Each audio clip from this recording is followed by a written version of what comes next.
Gentlemen, I want you both to take a swing at this. I only got about 45 seconds for each of you. Manhattan's 9/11 Tribute Museum permanently closing. They were saying it was due to the China virus, but also they're saying a severe lack of interest in terms of visitor traffic. If you would take the first stab at this, Brian, when you hear lack of interest in 9/11, what goes through your mind?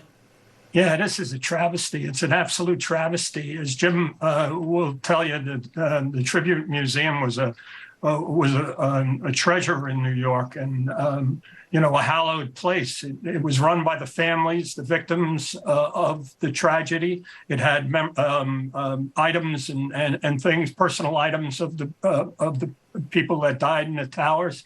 And the city turned its back on them.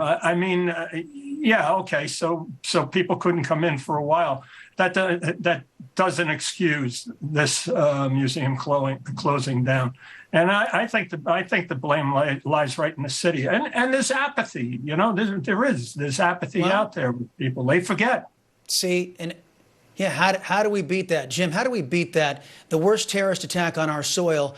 How do we stop our nation from forgetting? Absolutely, Chris. Yes, sir. I totally understand that. If they're going to close a door, you're closing a piece of history. Whether we want to admit it or not admit it, it is a piece of American history. And that is the theme of Brian's book and my book, is we have to keep that memory alive. We don't know when something tragedy like this or catastrophic is going to happen again. But by writing the two books, we need to keep that open. And when we shut something, it might not ever be open again. It might be permanent closed forever. We need to keep these books open and the museums open and not turn a blind eye, because it happened. And we need to thank the firefighters and the first responders and keep that alive. Amen. And also learn the lessons from that day. Jim Serger and Brian McDonald. Gentlemen, thank you very much for your remembrances. Thank you, sir. After the break, it's... Well, nobody's gotten to the bottom of 9/11, unfortunately, and they should have. Well, nobody's gotten to the bottom of 9/11, unfortunately, and they should have.